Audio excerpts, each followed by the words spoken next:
I held the small construction paper crown in my hands, still warm from the school assembly. #OneDad was written in crooked purple letters, sprinkled with too much glitter. My daughter, Emma, had hugged me so tight when she gave it to me that some of the glitter stuck to my cheek.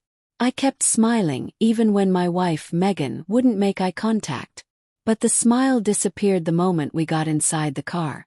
Megan snatched the crown from me, tossed it in the back seat, and said with a sharpness I'd never heard from her, "Stop pretending.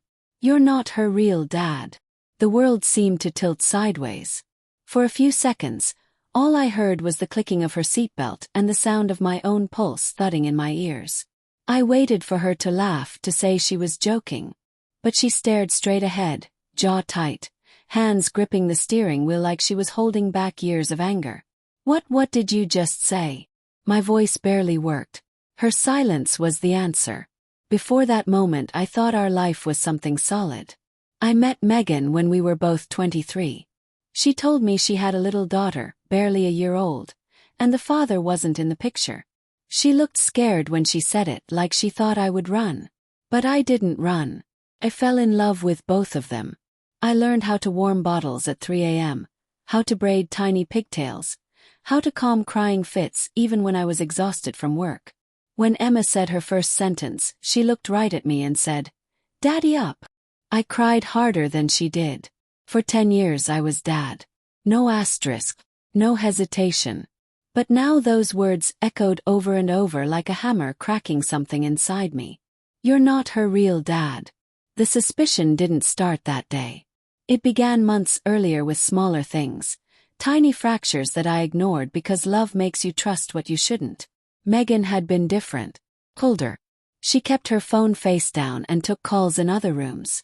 When I asked what was going on, she snapped at me for being controlling. She'd started saying hurtful things, little jabs that made no sense. "You wouldn't understand. You're not really like us." I didn't know what that meant. I thought she was just stressed about work. I made dinners, cleaned up, helped with homework, tried to make her laugh again. Every once in a while, I saw a glimpse of the woman I married and told myself she'd come back. But she didn't. After the drive home from school, I followed her into the living room. "What did you mean by that?" Yes. She didn't turn around. "You heard me. That can't be true. We've been together since." "The timing doesn't add up," she cut in, finally looking at me with eyes full of something like resentment. I lied. I wasn't pregnant when we met. I already had her. "And she's not yours." I stared at her, confused. "I know she isn't biologically mine. You told me that on our first date."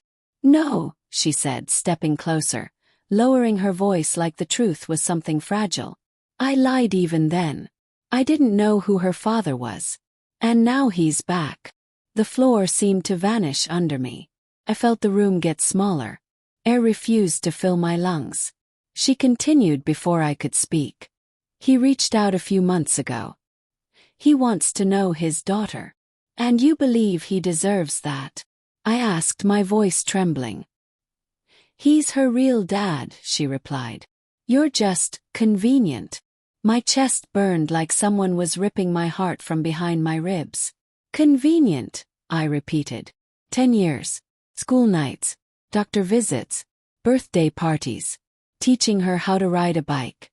You think convenience gets someone through all that? Her face crumbled for a moment. I saw guilt flicker there. But it vanished just as quickly. "I can't stop him," she whispered.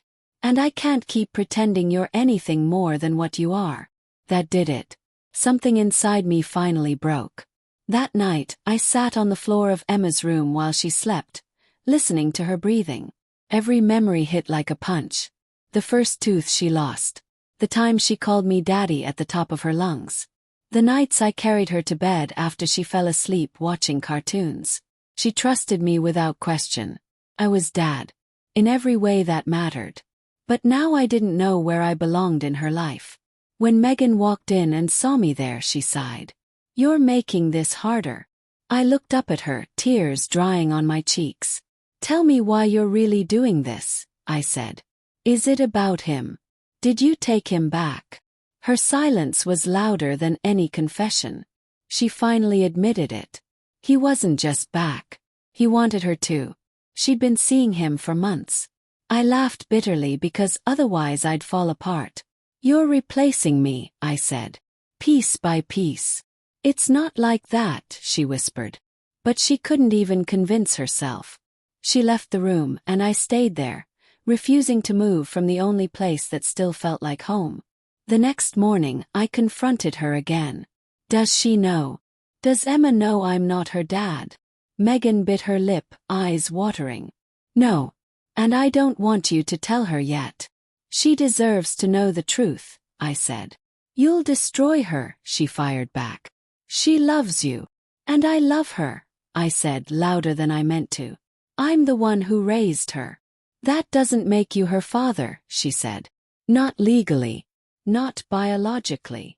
I felt my heart turn to ice. "All this time," I said quietly, "you waited until he wanted you again. And then you tore everything apart." She cried but didn't disagree. "Called a lawyer. I needed answers, clarity, something solid to hold on to. He told me the law had no place for men like me.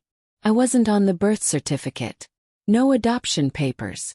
Nothing that proved I had any parental rights. 10 years and it meant nothing.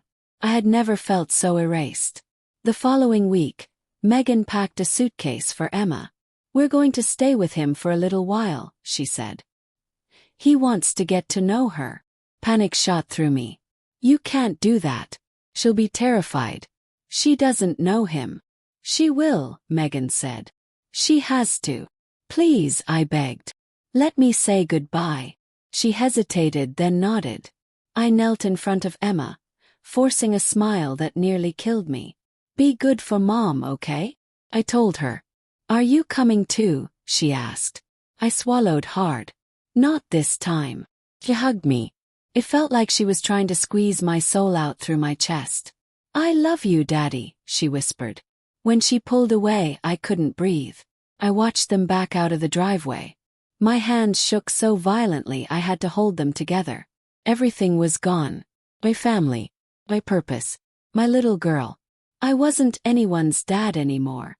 But as the ache threatened to swallow me whole, another truth appeared through the fog. Love doesn't need blood. It doesn't need a court document. Doesn't end because someone else shows up. Emma will grow up. One day she will ask questions.